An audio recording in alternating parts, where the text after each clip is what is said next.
प्यारे बच्चों, आज हम कक्षा 7वीं विषय हिंदी पुस्तक वसंत भाग 2 उपविषय पाठ 7 पापा खो गए पाठ का व्याख्यान 1 पढ़ेंगे। आज इस पाठ में हम कठिन शब्दों के अर्थ जानेंगे, लेखक परिचय पढ़ेंगे व पाठ का सार पढ़ेंगे। बेटा, यह पाठ जो है 2 व्याख्यानों में बटा है। पहले व्याख्यान में हम कठिन शब्द, लेखक परिचय व पाठ का सार पढ़ेंगे, तो व्याख्यान 2 में इसी पाठ के अभ्यास प्रश्नोत्तर करेंगे और साथ ही साथ व्याख्यान 1 में मैं जो आपको गृह कार्य दूंगी, उस गृह कार्य की चर्चा भी हम व्याख्यान 2 में करेंगे। तो चलिए शुरू करते हैं अपना व्याख्यान 1। सबसे पहले हमारे पास है कठिन शब्दार्थ। पहला शब्द है हड़बड़ी। हड़बड़ी का अर्थ है जल्दबाजी। हड़बड़ी का क्या अर्थ है? जल्दबाजी। दूसरा शब्द है स्वप्न। स्वप्न का अर्थ है सपना। स्वप्न का क्या अर्थ है? सपना। तीसरा शब्द है आफत।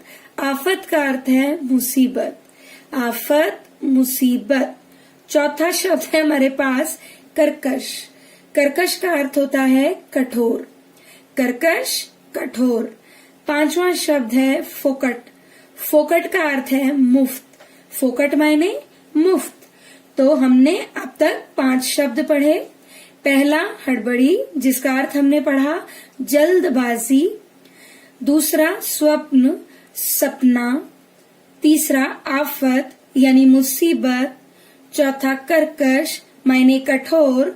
पांचवा फोकट मायने मुफ्त। अब है बेटा छठा शब्द। छठा शब्द है हमारे पास निर्जीव। निर्जीव का अर्थ है जिसमें जीवन न हो, अर्थात जिसमें प्राण न हो। सातवां शब्द है तलाश। तलाश का अर्थ होता है खोज। आठवां शब्द है चकमा देना। चकमा देना एक मुहावरा है जिसका अर्थ है धोखा देना। चकमा देना, धोखा देना। 9वां शब्द है मुमकिन। मुमकिन का अर्थ है जो संभव हो। मुमकिन का विपरीत क्या होगा? नामुमकिन, जो संभव न हो। जो संभव न हो।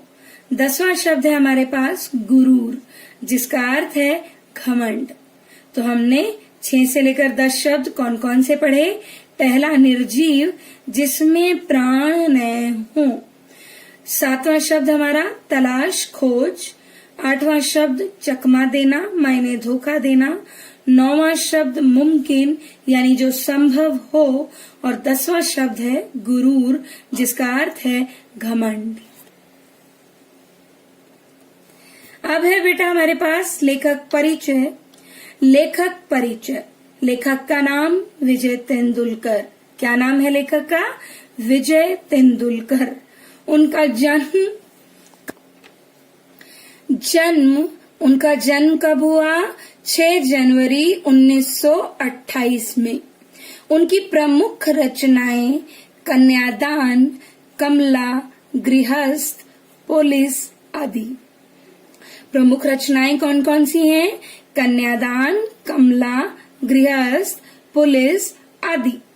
उन्हें विभिन्न पुरस्कारों से भी सम्मानित किया गया। तो उनको जो पुरस्कार मिले उनमें पद्म भूषण, राष्ट्रीय पुरस्कार आदि। तो अब तक हमने पढ़ा लेखक का नाम विजय तेंदुलकर, उनका जन्म कब हुआ? 6 जनवरी 1928 ईस्वी में। उनके द्वारा रचित रचनाएं कन्यादान, कमला, गृहस्थ, पुलिस आदि। उन्हें जिन पुरस्कारों से सम्मानित किया गया वे थे पद्म भूषण, राष्ट्रीय पुरस्कार आदि। मृत्यु कब हुई उनकी? उनकी मृत्यु हुई 19 मई 2008 को। कब हुई मृत्यु बेटा? 19 मई 2008 को। तो बेटा यह पाठ पापा खो गए एक नाटक है और नाटक में सबसे पहले हम इस नाटक के पात्रों के विषय में जानेंगे, यानी कि पात्र परिचय जानेंगे।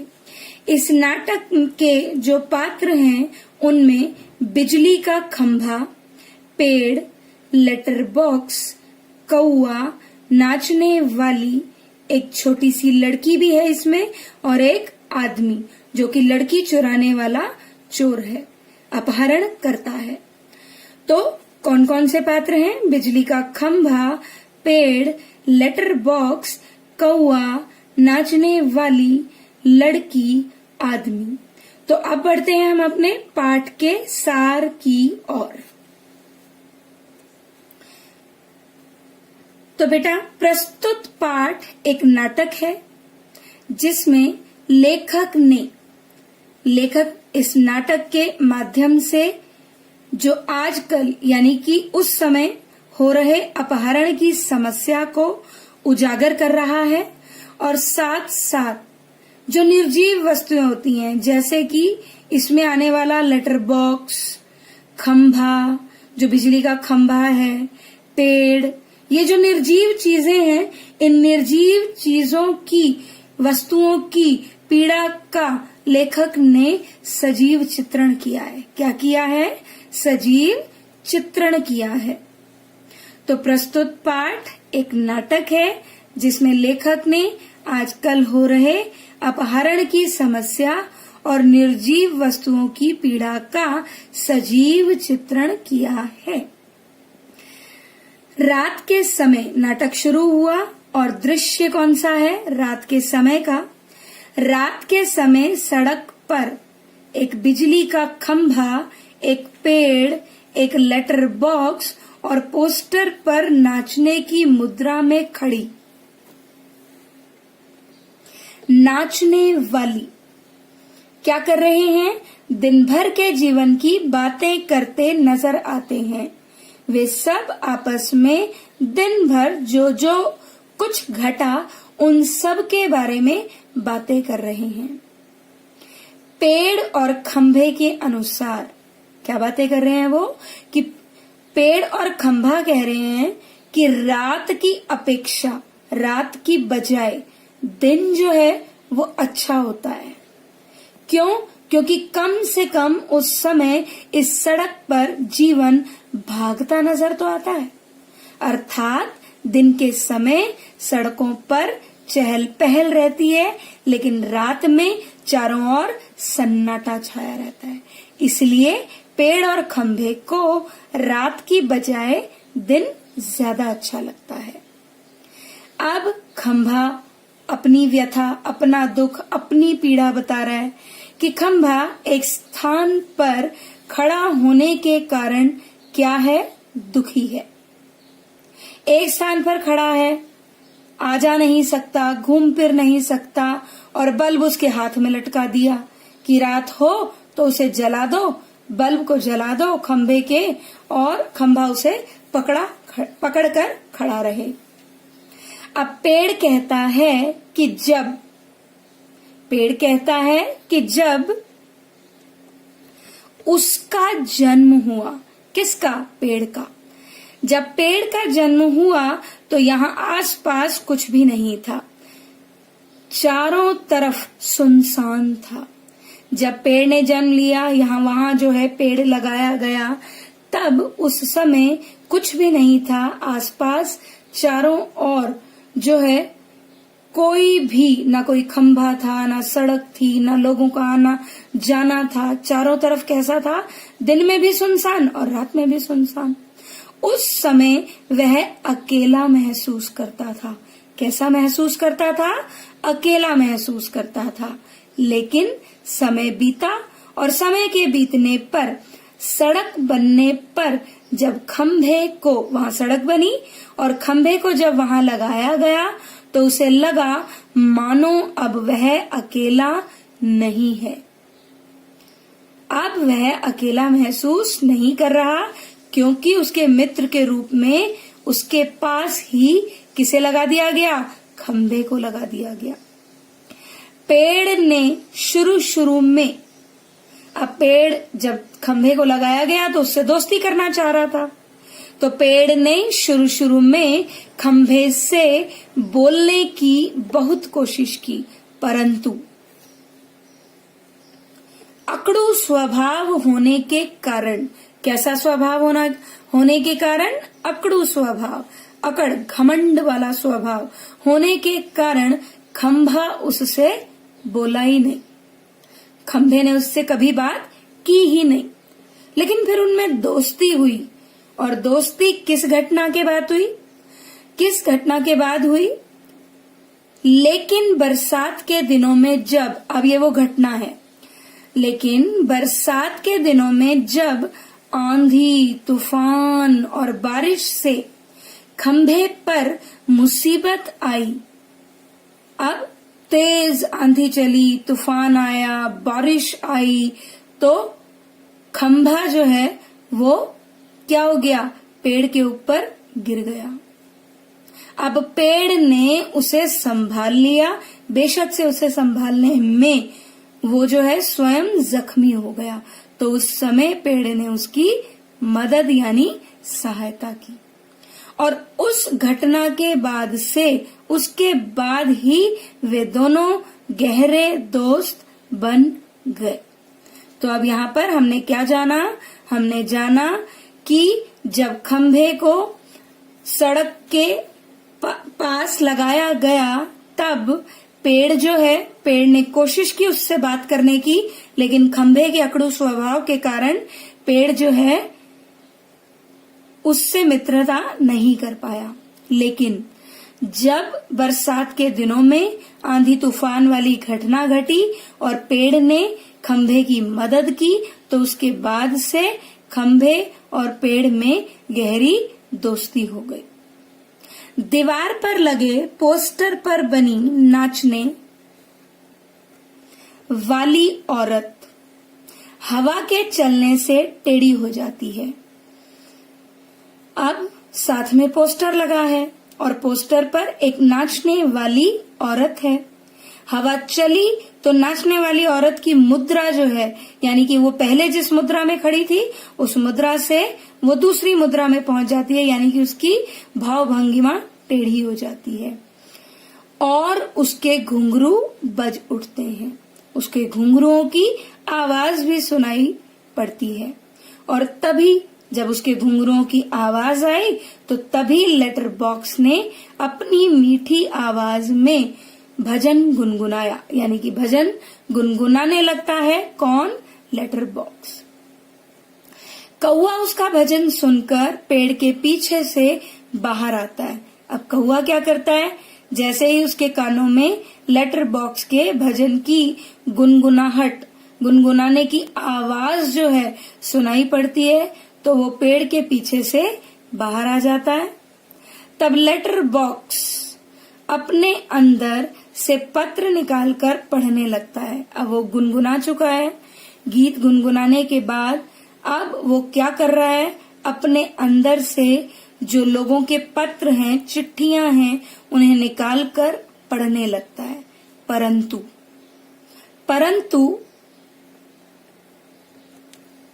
पेड़ और खंभा क्या करते हैं? पेड़ और खंभा उसे ऐसा करने से रोकते हैं। तब वह उनसे कहता है कि वह तो बस मन बहलाने के लिए पत्र पढ़ता है। जवाब में वो क्या कहता है कि वो तो केवल बोरियत महसूस करता है, उसका मन बहल जाए इसलिए वो पत्र पढ़ता है। लेकिन पेड़ उससे कहता है कि किसी का निजी पत्र यानी कि पर्सनल लेटर पढ़ना गलत बात है, हमें ऐसा नहीं करना चाहिए। जब वे सब ये बातें कर रहे होते हैं तो अचानक से वहां उन्हें किसी के आने की आहट सुनाई पड़ती है। तो तभी किसी के आने की आहट सुनकर वे सब क्या हो जाते हैं? वे सब चुप हो जाते हैं। वे देखते हैं कि एक व्यक्ति अपने कंधे पर एक लड़की को उठाए चला आ रहा है। उन्होंने क्या देखा कि एक व्यक्ति आ रहा है जिसके कंधे पर एक छोटी सी बच्ची है, और वो अंदाजा लगाते हैं, अनुमान लगाते हैं कि वह उन्हें बच्चे उठाने वाला लगता है, कि यानी कि वह व्यक्ति कौन है? वह व्यक्ति बच्चे उठाने वाला चोर है। लड़की गहरी नींद में सोई हुई लगती है। लड़की ऐसे लग रही है जैसे वो गहरी नींद में सो रही हो, लेकिन उसे गहरी नींद किस वजह से आ रही है उसका अंदाजा भी लगाते हैं। लगता है कि उसने उसे यानी उस व्यक्ति ने, उस बच्चे चोर ने उसे यानी उस छोटी सी बच्ची को बेहोश कर रखा है। वह भूखा होने के कारण, कौन भूखा है? वह बच्चा चुराने वाला चोर। वह भूखा होने के कारण लड़की को वहीं पेड़ के नीचे लिटाकर भोजन की तलाश में चला जाता है। क्या करता है वो? बच्ची को वहीं पर लिटा देता है और भोजन की तलाश में चला जाता है, ढूंढने कि कहीं उसे कुछ खाने को मिल जाए। अब उसके जाने के बाद पेड़, खंभा, लेटर बॉक्स और कौवा क्या करते हैं? उस लड़की के बारे में बातें करते हैं और उस आदमी से लड़की को बचाने के लिए बहुत सी तरकीबें सोचने लगते हैं कि कौन सी तरकीब लगाई जाए जिससे कि उस बच्चे चोर से इस बच्ची को बचा लिया जाए। उनकी बातचीत सुनकर लड़की की नींद खुल जाती है। जब वे सब आपस में बातें कर रहे थे तो अचानक ही बच्ची की नींद जो है उनकी बातचीत को सुनकर खुल गई। वह सबको बातें करते देखकर हैरान रह जाती है। क्यों हैरान रह जाती है? क्योंकि वे सारी चीजें कौन कौन सी, चाहे वो बिजली का खंभा है, लेटर बॉक्स है, पोस्टर पर लगी नाचने वाली औरत है, वे सब जो है निर्जीव हैं और निर्जीव जो है सजीव की तरह बातें कर रहे हैं। तो ये सब देखकर वह बच्ची जो है हैरान रह जाती है। लड़की को जगह देखकर सब एकदम चुप हो जाते हैं। जगह मायने जागा हुआ। जब वे सब देखते हैं कि लड़की जाग गई है तो वे सब क्या करते हैं? चुप हो जाते हैं। जब लड़की अपने घर व माता पिता को याद करके रोने लगती है, थोड़ी देर तो वो इन सब को देखकर हैरान होती है, फिर उसे याद आता है कि ये वो कहाँ पर आ गई, कि ना तो यह उसका घर है और ना ही उसके मम्मी पापा यानी माता पिता उसे कहीं दिखाई दे रहे हैं। तो वो लड़की अपने घर और माता पिता को याद करके रोने लगती है। तो लेटर बॉक्स, अब वो रो रही है तो उसे जो है उसका मन बहलाना है, उसे चुप कराना है। तो इस काम में सबसे पहले कौन आगे आता है? Letter box. तो लेटर बॉक्स उससे बातें करके सबसे पहले उसके डर को दूर करता है। क्या करता है? उसका डर जो है वो दूर करता है और फिर उसके घर का पता जानने का प्रयास करता है, अर्थात कोशिश करता है कि उसे उसके घर का पता मालूम चल जाए। अब लड़की जो है वो अपने घर का पता ही नहीं जानती, तो उसका ये जो प्रयास है, कोशिश है, वो असफल हो जाती है। ये जानकर सभी को आश्चर्य होता है। अब उसका प्रयास भी असफल हुआ और औरों को पता चला कि लड़की को अपने घर का पता ही नहीं मालूम, तो सब क्या रह जाते हैं? हैरान रह जाते हैं। तब लेटर बॉक्स उसे बताता है, उसे मायने उस बच्ची को क्या बताता है कि वे सब इंसानों की भांति बातचीत कर सकते हैं, कि वे सब जो है इंसानों की तरह बातचीत कर सकते हैं। तब कुछ देर बाद वह उनके साथ घुल मिल जाती है। वे सब आपस में खेलने लगते हैं। अब बच्ची जो है धीरे धीरे समझने लग गई कि ये सारी निर्जीव चीजें जो हैं सजीव रूप में हैं, आपस में बातें करती हैं। तो धीरे धीरे उसके मन का जो डर है वो निकल जाता है और उसके बाद जो है वो उन सब में घुल मिल जाती है। वे सब आपस में खेलने लगते हैं। लड़की को खेल में मग्न देखकर सभी उसे दुष्ट व्यक्ति से बचाने का उपाय सोचने लगते हैं। उसी समय अब जब वो सोच रहे हैं कि उस दुष्ट व्यक्ति से इस बच्ची को कैसे बचाया जाए, तो उसी समय वह दुष्ट व्यक्ति भी वहां आ जाता है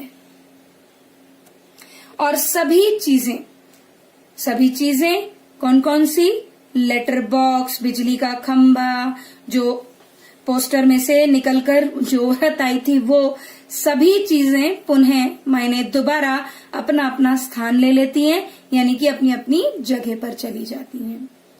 अब लड़की क्या करती है? लड़की पेड़ के पीछे छिप जाती है। अब आदमी क्या कर रहा है? लड़की को ढूंढ रहा है, उसे लड़की दिखाई ही नहीं दे रही। तो आदमी लड़की को ढूंढता है, परंतु लड़की पेड़, खंभे और लेटर बॉक्स के पीछे छिपकर अपनी जान बचा लेती है। वे तीनों भी उसकी पूरी मदद करते हैं और कौवा उस आदमी को भगाने के लिए क्या कर रहा है? कौवा उस आदमी को भगाने के लिए भूत भूत चिल्लाने लगता है। कैसे चिल्ला रहा है? भूत भूत चिल्लाने लगता है। इतने में पेड़, खंभा और लेटर बॉक्स भी भूत भूत चिल्लाने लगते हैं। वह आदमी इन सब के भूत भूत चिल्लाने से डर कर वहां से भाग जाता है। क्या करता है? वो वहां से भाग जाता है। उसके जाने के बाद लड़की नाचने वाली के पीछे से निकलकर आती है। फिर लड़की खेलते खेलते थक कर सो जाती है। सभी उस लड़की को घर पहुंचाने, सभी क्या करते हैं? उस लड़की को घर पहुंचाने के बारे में सोचते हैं। अंत में कौवा उन्हें एक उपाय बताता है कि सुबह होते ही लोगों का ध्यान आकर्षित करने के लिए पेड़ और खंभा क्या करेंगे? उस लड़की के ऊपर इस तरह टेढ़े हो जाएंगे जिससे लगे कि कोई दुर्घटना हुई है, और वह काऊ काऊ करके लोगों का ध्यान इधर आकर्षित करेगा मतलब वह लोगों का ध्यान उस घटना की ओर आकर्षित करेगा। लोग दुर्घटना समझकर पुलिस को बुलाएंगे और पुलिस इस लड़की को उसके घर पहुंचा देगी। फिर खंभा कहता है कि यदि ऐसा करने पर भी कोई नहीं आया तब क्या होगा? तब कौवा लेटर बॉक्स को एक संदेश लिखने को कहता है। सुबह अपनी जगह पर टेढ़ा हो जाता है। कौवा काऊ काऊ करना शुरू कर देता है और पोस्टर पर लिखा होता है। क्या लिखा होता है? पापा खो गए। और लेटर बॉक्स क्या कह रहा होता है? सभी से यह कह रहा है कि यदि किसी को इस प्यारी सी बच्ची के पापा मिल जाएं तो उन्हें यहाँ ले आइएगा। तो बेटा ये था पाठ का सार, जिसमें हमने पढ़ा बच्चा चोर यानी बच्चे चोर के बारे में, अपहरणकर्ता के बारे में, किस तरह वह छोटे बच्चों का अपहरण करता है और लाखों रुपयों में उसे जो है दूसरों को बेच देता है। और साथ ही साथ हमने पढ़ा कि निर्जीव जितनी भी वस्तुएं हैं वे सारी निर्जीव वस्तुएं सजीव होकर अपना क्या कर रही हैं? सजीव होकर उनमें भी किस तरह के भाव आ रहे हैं? करुणा और दया के भाव आ रहे हैं। वे सब जो हैं मिलकर बच्ची को उस अपहरणकर्ता से बचाने का पूरा प्रयास कर रहे हैं। तो बेटा अब बढ़ते हैं हम अपने अभ्यास कार्य की ओर। जो गृह कार्य है हमारा अभ्यास कार्य में, आज मैं आपको गृह कार्य दे रही हूं। जो उस गृह कार्य में 5 प्रश्नोत्तर हैं। पहला प्रश्न है, किस घटना को याद करके पेड़ थर-थर कांपने लगा? किस घटना को याद करके पेड़ थर थर कांपने लगा? दूसरा प्रश्न है, खंभा कभी बीमार क्यों नहीं पड़ता? दूसरा प्रश्न क्या पूछा मैंने आपसे? खंभा कभी बीमार क्यों नहीं पड़ता? तीसरा प्रश्न है बेटा, खंभे को किस मौसम की रातें पसंद नहीं थीं? खंभे को किस मौसम की रातें पसंद नहीं थीं? चौथा प्रश्न, पापा खो गए पाठ की विधा क्या है? यानी कि यह पाठ किस तरह का है? कोई एकांकी है, कोई कहानी है, कोई उपन्यास है, किस तरह का पाठ है ये? और पांचवा और अंतिम प्रश्न है, अंत में पोस्टर पर क्या लिखा था? तो बेटा ये है हमारा आज का व्याख्यान, जिसमें हमने पापा खो गए पाठ के कठिन शब्दार्थ किए, लेखक परिचय जाना और पाठ के सार के बारे में पढ़ा, यानी कि पाठ के बारे में पढ़ा। और ये आपके 5 प्रश्नों के उत्तर, जिन्हें आप कहाँ लिखेंगे? अपनी कच्ची कॉपी में। तो धन्यवाद, मिलते हैं अपने अगले व्याख्यान में।